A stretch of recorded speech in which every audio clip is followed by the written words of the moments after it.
Hi, Jim here, and this is The Honest Filmmaker. Today I'm going to be talking to you about my tips and tricks for locations. Now, on a micro budget, locations are super important. They can really add budget to your production.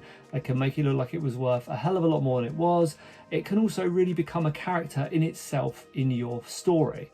So getting those locations right and also not spending a huge amount of money on them can be a really good advantage for your film. So the first thing I think about is at the very beginning stages of putting your film together, and that's at the script stage, is making a list of locations you've got easy access to, whether they're public locations or maybe you've got an uncle who owns a bar, or you've got somebody who's got a particular type of car that you could use, because the interior of a car itself can be a location.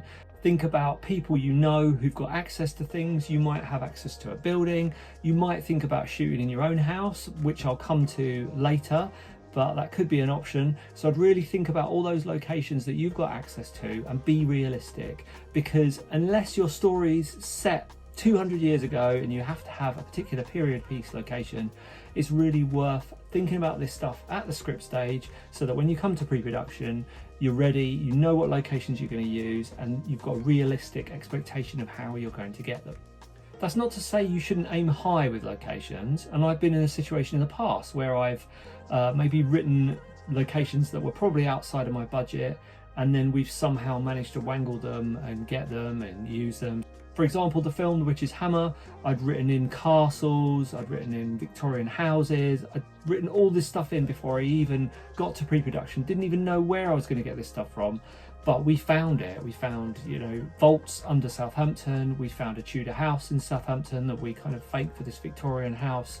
We even found a medieval village. So it's not impossible to find these locations.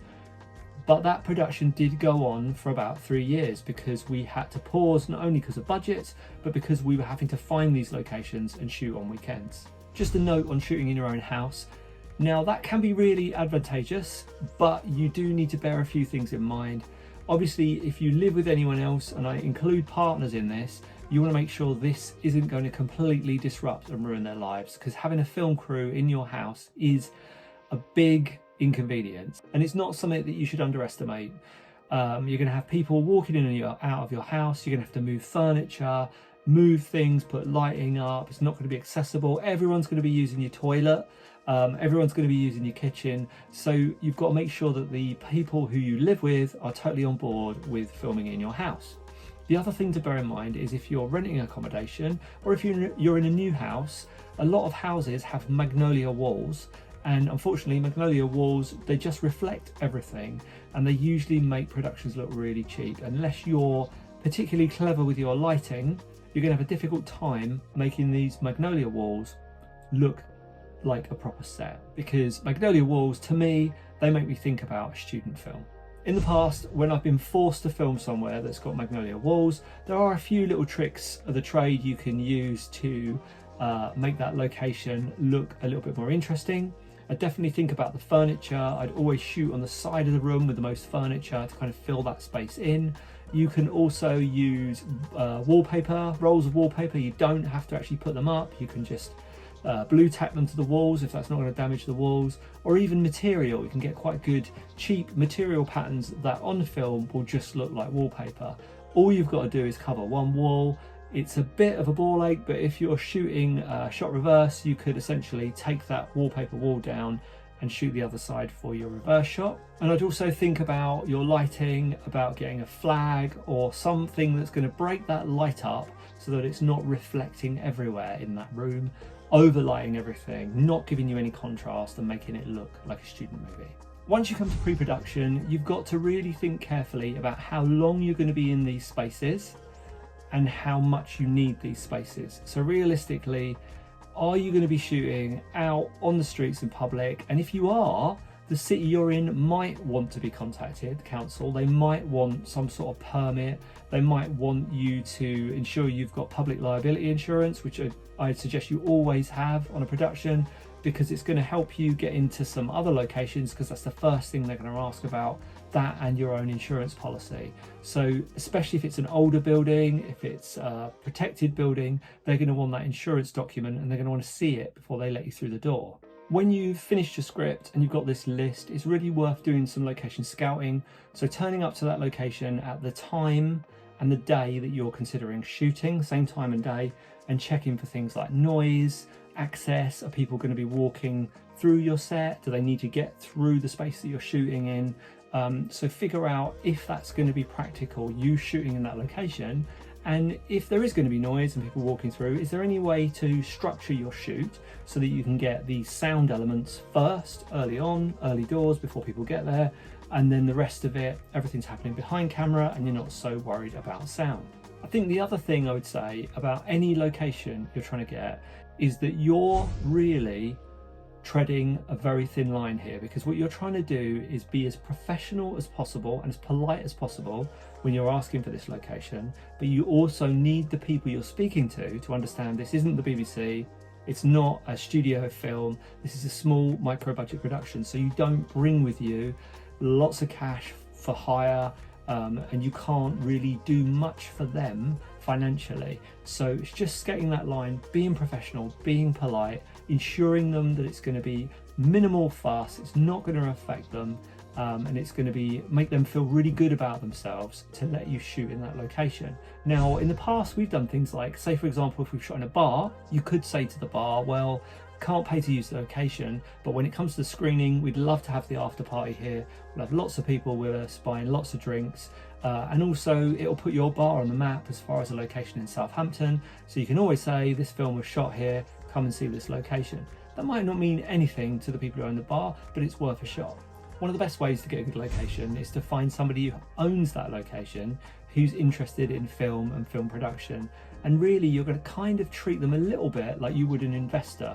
So when they show up and they're opening up for you, letting you in the building, or maybe they're there all day while you're filming, you want to be as polite and accommodating as possible.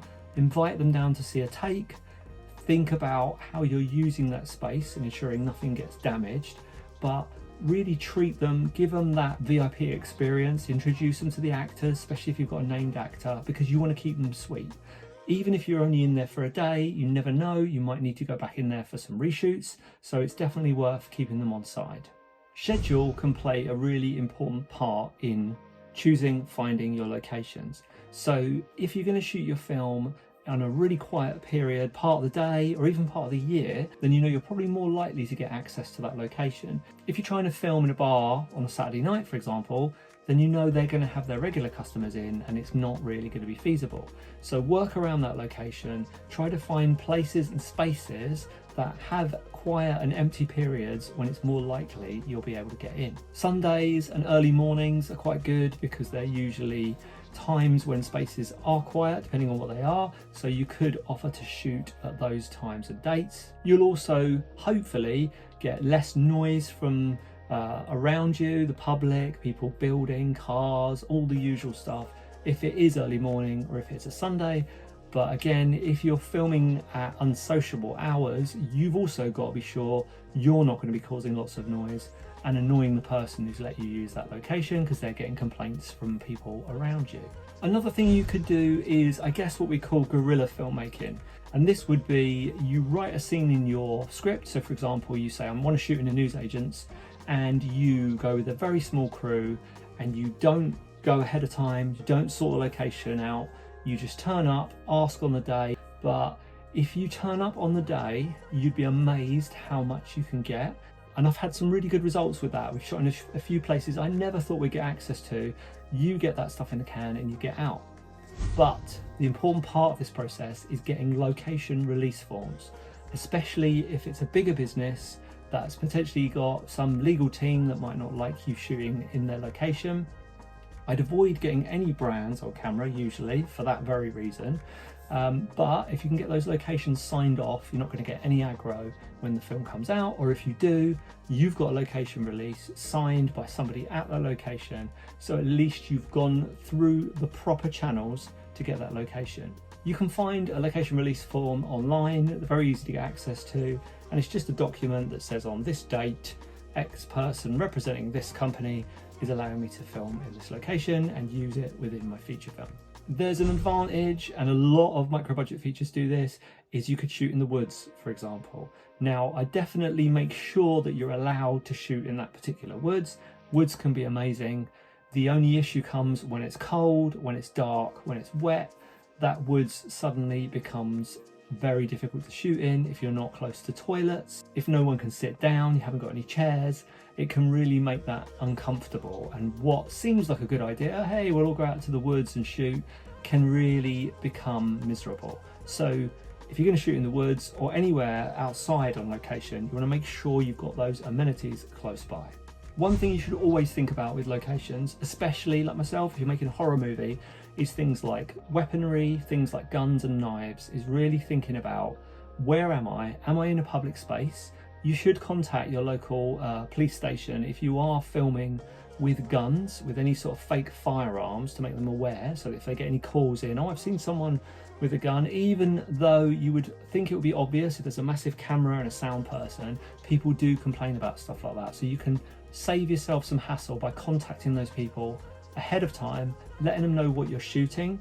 And the same goes for blood and fake knives, that kind of thing. It's really worth warning people and warning the location that you're shooting in, what the scene actually involves. Blood is a difficult one because even if you get the best Hollywood blood out there, it always does stain slightly. So if you're going to use blood, make sure the location knows you're going to use blood, and already have with you all those cleaning products you need to quickly get it up. Take some dust sheets, take some plastic sheets, take some stuff that's going to protect everything, because the last thing you want to do is stain someone's beautiful wall and then a month later need to get back in that location and they'll have had enough of you. They won't want you back and they won't allow you back. If you're contacting a location that you want to shoot in, I'd probably start with an email. I'd make it very clear and professional. Hi, I was interested in filming at your location. Tell them what the story is, tell them what the film's about. So I'd love to have a conversation with you. When would be a convenient time to call? Then you can have that call, ingratiate yourselves with them. You could reverse that, you could phone first and say, oh, I'd love to film that, can I send you some more information on email?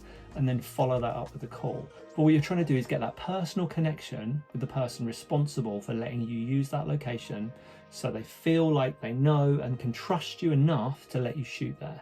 Never underestimate giving people a credit. People love a credit on a film, whether it's a special thanks, or you could even offer to put their logo on the end of the film. They may even want their actual logo from their company in the film, which you can also offer. And one other thing you could offer is potentially some footage, some free footage from your shoot for that particular business. So if you have got a DOP who's coming in and lighting the bar, you might say, well, we could take a couple of pictures for you if you want of the bar once it's lit, 'cause it's going to look beautiful, or we could even give you some footage. So that might be enough incentive just to get them over the line to say yes to get you into that location. I hope these tips have helped with locations. Please put your own tips in the description below. I'd love to know what they are so it can help me on future feature films. If you get a chance, like this video, subscribe to the channel. There's tons of other videos on here to help you make your first feature film. See you on the next one.